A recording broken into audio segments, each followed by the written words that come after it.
एक मेरा ज़हन में एक चीज आ रही है, एक इंसिडेंट भी हुआ था। जैसे मैं आपको वहाँ पिकअप करने आया था जी होटल जी में, जी। तो हमारे साथ एक नेपाली हम्म। डेलीगेट भी थी, आप उनसे जी मिलेंगे। बिल्कुल बिल्कुल आपने एक बिल्कुल। क्वेश्चन किया था और उसने एक सपना। बड़ा जबरदस्त सपना से और बड़ा जबरदस्त उसने एक आंसर किया था। आप हम गालिबन कोई चीज डिस्कस हो रही है, with all due respect from our Indian audience. तो हमने एक कंपैरिजन किया था और उसने एक जो है ना आपको रिप्लाई किया था पाकिस्तानी, जितने उसके साथ इंटरेक्शन रहा है जी हमारा और कुछ और नेशनलिटी का। तो उसने एक आपको अपना पॉइंट ऑफ व्यू दिया था। आपको याद है वो क्या था? अगर है तो थोड़ा सा शेयर करें। बस तारीफ की थी उन्होंने कि हाँ आप पाकिस्तानी बहुत अच्छे होते हैं, हाँ दिखने में भी अच्छे होते हैं और वैसे नेचर वाइज भी अच्छे होते हैं। तो ये अनबाइस्ड है, ये मैं उन जो हाँ, नेपाली जो कोट एंड खातून है कोट हम कर रहे जी हैं उनको बिल्कुल हम कोट कर सपना रहे का हैं, सपना को पॉइंट ऑफ व्यू कोट कर बता रहे रही हूँ और कि बड़े फ्रेंडली होते हैं, बड़े अच्छे। तो मुझे याद है हैं। फिर बिल्कुल। सपना से अच्छी मुलाकातें भी रही ना, वो सारा मैनेज करी थी और बड़ा एनर्जी बहुत थी उस सब में, बिल्कुल। यूथ भी थी और बल्कि एल्डरली लोग भी थे, तो वो भी बड़े एनर्जेटिक थे। वो बिल्कुल। सीखने का बड़ा जबरदस्त मौका है। तो वहां पे हम कितनी नेशनलिटी से मिले होंगे? 67 से और ज्यादा आपको थे। क्या कोई ऐसी नेशनलिटी लगी जो आप हमने पहले कभी उसका नाम भी ना सुना हो और आपको लगे कि यार ये भी एक कंट्री एग्जिस्ट करता है, इसका जी भी एक जी, कल्चर है? कुछ चंद कंट्रीज ऐसे थे जिनके बारे में मैं नहीं जानती हम्म थी कि ये भी मुल्क हैं, और फिर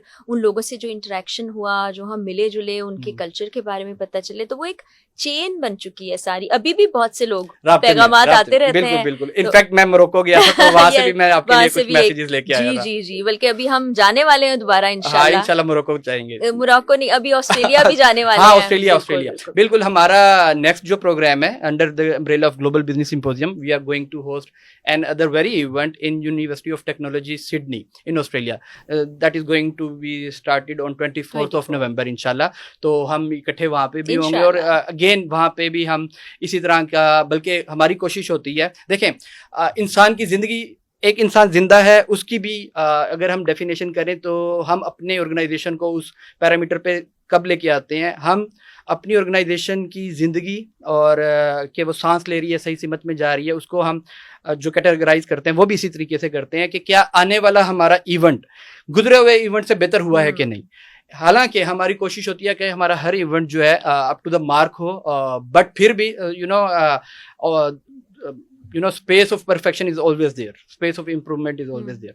तो हमारी कोशिश होती है कि हमारा हर आने वाला इवेंट जो है ना पिछले इवेंट से मजीद बेहतर हो। तो इंशाल्लाह वो भी आप विटनेस हम मुझे करेंगे। पता चला है हाँ, कि अब की बार 140 मुल्कों से लोगों ने अप्लाई बिल्कुल। किया। ये इटसेल्फ अपने ये जो कामयाबी पॉइंट की है, ये दलील अपने है। अंदर एक यस बहुत बड़ी स्टोरी है यस। कि हम एक ऐसी ऑर्गेनाइजेशन को लीड कर रहे हैं कि जहाँ पे अप्लाई करने के लिए, हालांकि एप्लीकेशन फी भी हम चार्ज करते हैं, एक नॉमिनल सी होती है, उसके बावजूद हमें 146 डिफरेंट कंट्रीज से बहुत एप्लीकेशन आई हैं, विच इज़ ह्यूज। आप देखें कि आप सिर्फ जो एसईओज को समझते हैं, वेबसाइट्स को समझते हैं और डिजिटल प्लेटफॉर्म्स को समझते हैं, उनके लिए भी एक बहुत बड़ी एक न्यूज़ के तौर पे होगी कि जो हमारी वेबसाइट है वो 146 डिफरेंट कंट्रीज में ओपन हो रही है। ये अपने आप में एक बहुत बड़ी अचीवमेंट के तौर पे, और फिर इन कंट्रीज से लोग अप्लाई भी करते हैं और ज़ाहिर है फ़ी पे करके अप्लाई करते हैं। और ये पॉसिबल ज़ाहिर है उस सूरत में होता है जब आप अपने आप को साबित कर चुको एक प्रोफेशनल इदारे के तौर पे, एक कॉम्पिटेंट ऑर्गेनाइजेशन के तौर पे। तो हमें इस बात की भी काफ़ी खुशी है कि हम कामयाब रहे हैं काफ़ी हद तक, कि हम अपने इदारे को एक ब्रांड के तौर पे लेके आए हैं जिस पे दुनिया जो है ना ट्रस्ट करती है। और ये सबसे जो